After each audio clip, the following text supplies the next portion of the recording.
నూతన సంవత్సరం సందర్భంగా సిద్దిపేట జిల్లా వ్యాప్తంగా పలు దేవాలయాల్లో భక్తులు తెల్లవారుజాము నుండి పోటెత్తారు. దీంతో భక్తుల రద్దీతో ఆలయాల్లో సందడి వాతావరణం నెలకొంది.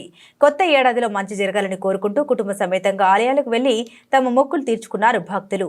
సిద్దిపేట జిల్లాలో ఉన్న అనంతసాగర్ సరస్వతి దేవాలయం, పట్టణంలో మోహిన్పుర వెంకటేశ్వర దేవాలయం, కోటిలింగాల దేవాలయం, సాయిబాబా దేవాలయం, ఎల్లమ్మ దేవాలయం, నారాయణరావుపేట మండలం బుగ్గ రాజేశ్వర దేవాలయం, వర్గల్ సరస్వతి దేవాలయం, కొమ్మరివెల్లి శ్రీ మల్లికార్జున స్వామి దేవాలయాలు అన్ని భక్తుల రద్దీతో కిటకిటలాడాయి. శ్రీమన్నారాయణ భగవద్బంధువులారా, నీలాతుంగస్తనగిరిదీసుద్భముద్బోధకృష్ణం ఆరాత్యం స్వం శృతి సదశరసిద్ధమధ్యాపయంతి సోచ్చిష్టాయాం సజనిగలితం వ్యాబలాస్కృత్యభుంకే గోదాదస్యై నమిదమిదం భూయే వాస్తు భూయా.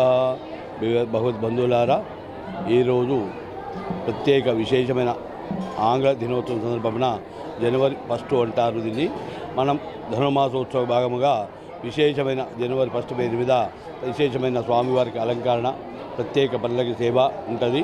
ఈ ధనుర్మాసముల సందర్భంగా విశేష అలంకరణ సేవతో పాటు విశేషమైన భక్తులు అకాలంతో స్వామిని సేవించుకు ధన్యులై పునీతులైతున్నారు.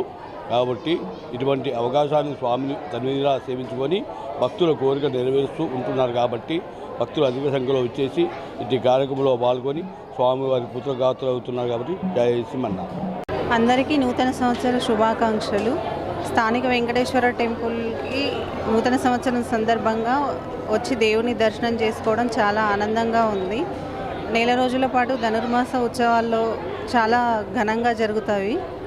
ఎప్పుడు ప్రతి సంవత్సరం కూడా ఇక్కడికి వచ్చి నెల రోజుల పాటు